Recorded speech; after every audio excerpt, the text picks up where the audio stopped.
Shalom, selamat pagi Bapak Ibu, Oma Opa, Bro and Sis, PKLU yang terkasih dalam Tuhan Yesus Kristus.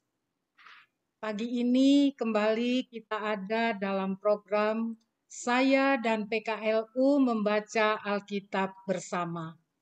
Sebelumnya, perkenankan saya memperkenalkan diri. Saya Ibu Durince Adeledia Maspaitela Yokohael, Jemaat GPIB Shalom Sidoarjo.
Sebelum kita membaca dan merenungkan firman Tuhan, marilah kita berdoa. Kami bersyukur padamu ya Bapa yang maha baik, Bapa yang kekal kudus, karena begitu besar kasih-Mu di dalam kehidupan kami, hingga pada pagi hari ini Tuhan, kembali Tuhan melayakkan kami untuk membaca dan merenungkan kebenaran firman-Mu. Tuhan yang maha baik, biarlah Roh-Mu yang kudus menguasai hati dan pikiran kami semua, agar firman yang akan kami baca dan kami renungkan boleh tertanam di dalam hati batin kami untuk menjadi pedoman di dalam kehidupan kami. Berfirmanlah ya Tuhan, kami siap untuk mendengarkannya. Dalam nama Yesus Kristus, firman yang hidup, kami berdoa kepada Bapa di surga. Amin. Bapak Ibu, Oma Opa, Bro and Sis yang terkasih dalam Yesus Kristus, kita akan membaca firman Tuhan pagi hari ini, Rabu 13 November 2024, yang terambil dari Alkitab Perjanjian Baru, 2 Timotius 1 ayat 15 sampai dengan ayatnya yang ke-18 yang menyatakan, engkau tahu bahwa semua mereka yang di daerah Asia berpaling dari aku, termasuk Figelus dan Hermogenes. Tuhan kiranya mengaruniakan rahmat-Nya kepada keluarga Onesiferus yang telah berulang-ulang menyegarkan hatiku. Ia tidak malu menjumpai aku di dalam penjara.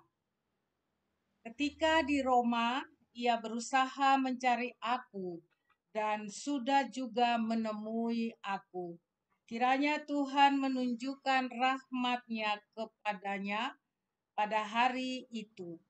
Betapa banyaknya pelayanan yang dilakukan di Efesus, aku sangat mengetahuinya. Demikianlah pembacaan Alkitab.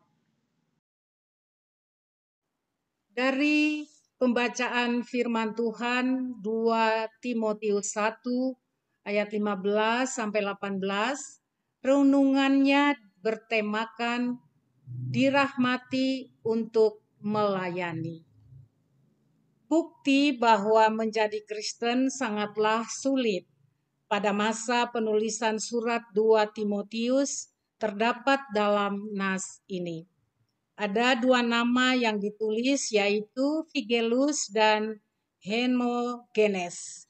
Mereka termasuk di antara banyak orang yang berpaling dari Rasul Paulus karena kasus yang menderanya. Sebaliknya, keluarga Onesiferus justru berulang-ulang menghibur Rasul Paulus dengan mengunjunginya di penjara. Demikian banyak orang mau menerima kasih karunia Allah, tetapi menolak menerima perintahnya. Ada kisah tentang Simon si penyihir dari Samaria yang dimuat dalam Kisah Para Rasul. Simon adalah penyihir terkemuka di daerah itu yang terpesona dengan kuasa Roh Kudus yang ada pada Filipus dan para rasul. Lalu ia menawarkan sejumlah uang kepada para rasul untuk diberikan kuasa menumpangkan tangan kepada orang-orang agar mereka menerimanya. Namun, tawaran Simon ditolak dengan tegas oleh para rasul. Menurut tradisi, setelah ditolak oleh para rasul, Simon kembali menjadi penyihir dan menobatkan dirinya sebagai pemimpin suatu aliran kepercayaan yang ajarannya dicampur adukan dengan ajaran Kristen. Dengan ilmu sihirnya, Simon mengklaim bahwa dirinya sebagai Tuhan dan menarik banyak pengikut. Sampai di kemudian hari, Simon dan para pengikutnya pergi ke kota Roma. Di sana ia berjumpa dengan Rasul Petrus yang menantangnya. Untuk membuktikan dirinya adalah Tuhan, Simon meminta para muridnya untuk menggali liang dan menguburnya. Simon mengatakan bahwa ia akan bangkit 3 hari kemudian. Ternyata setelah lewat 3 hari, Simon tidak kunjung bangkit, alias mati terkubur hidup-hidup. Belajar dari kisah Simon, kita diingatkan bahwa jangan mendua hati kepada Allah. Terimalah kasih karunia-Nya dan tunduklah kepada perintahnya, serta layanilah Dia dalam ketulusan. Demikianlah firman Tuhan. Terpujilah Yesus Kristus. Tuhan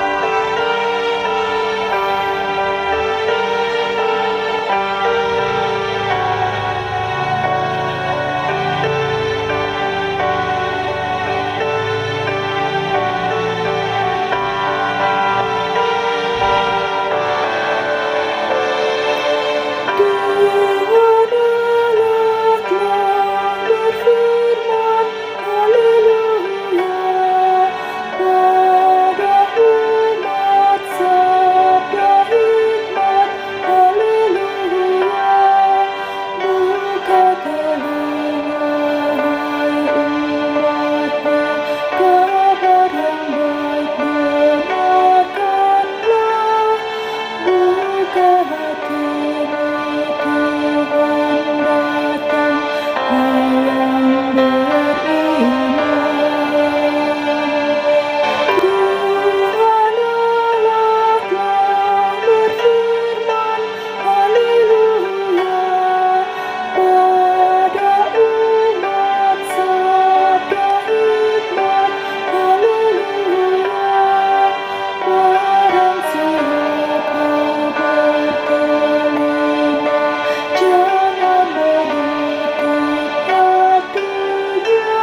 Ibu, Oma Opa, Bro and Sis, kita akan mengakhiri program saya dan PKLU GPIB membaca Alkitab bersama pagi ini dengan doa penutup.